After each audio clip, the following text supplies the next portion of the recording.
দীর্ঘ নাটকের অবসান হলো। 12 বছর পর ঘরের ছেলে নেইমার সান্তোসে ফিরলেন। ব্রাজিলিয়ান ক্লাবটির প্রেসিডেন্ট মার্সেলো তিসেরা সামাজিক যোগাযোগ মাধ্যমে আনুষ্ঠানিকভাবে জানিয়ে দিয়েছেন, আল হিলাল ছেড়ে 6 মাসের চুক্তিতে সান্তোসে যোগ দিয়েছেন 32 বছর বয়সী এই মহাতারকা। জানুয়ারি থেকে নেইমারের সান্তোসে ফেরার খবর শোনা যাচ্ছিল। এই খবর শুনেই যেন নড়ে চড়ে বসেছিলেন ক্লাব সমর্থকেরা। অনলাইন অফলাইন সব জায়গাতেই এখন সান্তোসের জয় জয়কার।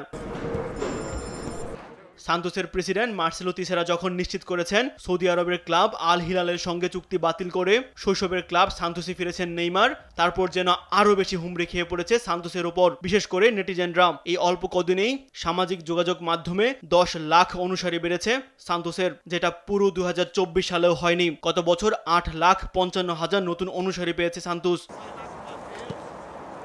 1 জানুয়ারি থেকে ইনস্টাগ্রামে সান্তোসের নতুন ফলোয়ার বেড়ে 7,20,000। বর্তমানে এই পেজের অনুসারী সংখ্যা 42,30,000। জানুয়ারির শুরুতে যা ছিল 35 লাখ। টিকটকে জানুয়ারিতে 4 লাখ নতুন অনুসারী পেয়েছে সান্তোস। টিকটক ও ইনস্টাগ্রাম মিলিয়ে 11 লাখ নতুন অনুসারী পেয়েছে সাও পাওলোর ক্লাবটি। নেইমারের ফেরার খবরে সান্তোসের সদস্য সংখ্যাও বেড়েছে। ক্লাবটির সবচেয়ে খরুচে প্রোগ্রাম ব্ল্যাক প্যানে নতুন 9,000 সদস্য যোগ দিয়েছেন। আল হিলালের সঙ্গে নেইমার চুক্তি বাতিল করার পর সদস্য সংখ্যা এরকম হু হু করে বেড়েছে। এই প্রোগ্রামের সদস্য সংখ্যা 57,000 পেরিয়ে গেছে, যেখানে সদস্যদের মাসিক ফি বাংলাদেশি মুদ্রায় প্রায় 3,000 টাকার কিছু বেশি। সান্তোসে 6 মাসের চুক্তি করবেন নেইমার, সেটা তার পরিবারের সদস্যরা যে কোনো সময়ই করে ফেলতে পারেন। সেই চুক্তির মেয়াদ অবশ্য 1 বছর বাড়িয়ে নেওয়ার সুযোগ থাকছে। 32 বছর বয়সী এই ফরওয়ার্ড এরই মধ্যে নিজের ক্লাবে ফেরার প্রস্তুতি ছবি পোস্ট করেছেন সামাজিক যোগাযোগ মাধ্যমে। কয়েকটি সুটকেসের ছবি ইনস্টাগ্রাম স্টোরিতে পোস্ট দিয়েছেন এই মহাতারকা।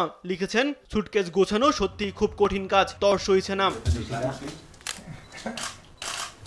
সান্তোস ছেড়ে 2013 সালে বার্সেলোনায় যোগ দিয়েছিলেন নেইমার। সেখানেই কাটিয়েছেন সেরা সময়। লা লিগার ক্লাবটিকে জিতিয়েছেন ট্রেবল শিরোপা।